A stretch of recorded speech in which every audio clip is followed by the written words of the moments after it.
jaalachuu koo narratti bee obse malee na gaafataadhaaf afaan na eegda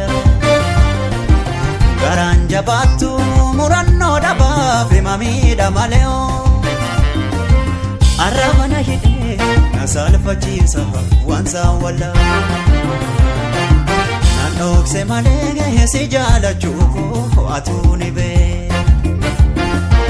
nan obses malee na gaafataadhaaf afaan na eegda garaan jabaattu murannoo dhabaaf hima miidha malee arraba na hidhee na salphachiisa waan saawwala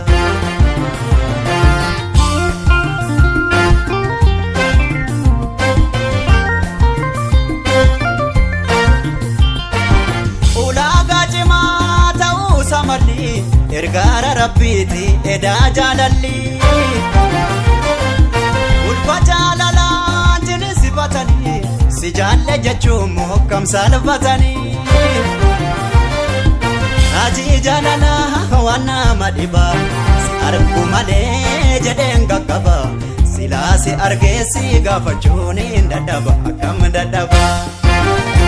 lameen keessaa tokko noolu lakkii bitone otoon gaaffii koo dhiheesse mameeta malee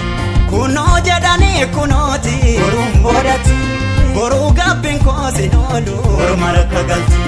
lameen keessaa tokko noolu lakkii bitone